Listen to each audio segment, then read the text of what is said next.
kusoo dhawaad saaxiibayaal muuqaalkeena maanta wuxuu ku saabsan yahay fanaaniinta kala ah Sharma Boy iyo Ilka Casi maadaama maalmahan buuqooda u taagnaa inay yihiin dad social media saameyn ku leh gaar ahaan dhanka Soomaalida.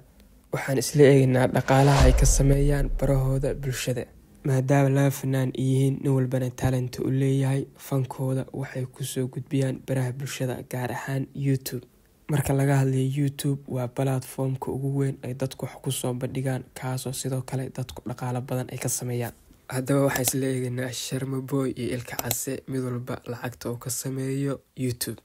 Intaana u gudbin lacagta ay sameeyaan waxaan taxliilin yar ku sameynaynaa akoonkooda YouTube. Haddaan ku horeyno akoonka Sharma Boy waxaa la sameeyay 18 October 2019.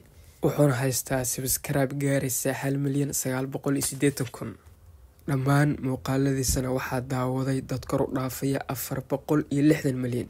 gabi ahaanna YouTube-kiisa wuxuu soo gashay muuqaalo gaaraya 160 video. hadda u gudubna akoonka Ilka Casi. akoonka Ilka Casi waxaa la sameeyay June 16 2014. waxaa laga yaabaa waqtigaas in Gmail ahaan loo sameeyay laakiin si aan YouTube ahaan loo isticmaalin. subscribe ahaan wuxuu haystaa 698,000. sidoo kale gabi ahaan muuqaaladiisa YouTube waxaa la daawaday 172 milyan. wuxuuna soo gashay muuqaalo gaaraya 134 muuqaal. ugu dambeyntii waxaan isla arkaynaa lacagta nin walba uu ka sameeyo bartiisa YouTube.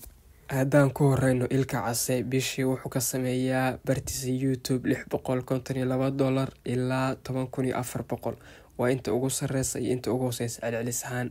sidoo kale sanadkii wuxuu ka sameeyaa 7,800 ilaa 125,000 qiyaastii markii loo celceliyo inta ugu hooseysa iyo inta ugu sareysa. haddaan asna fiirino Sharma Boy inta uu ka sameeyo bartiisa YouTube bishii wuxuu ka sameeyaa 2,400 ilaa 38,000 lacag u dhaxaysa, halka sanadkiina uu ka sameeyo 28,000 ilaa 400,000 lacag kor u dhaafaysa.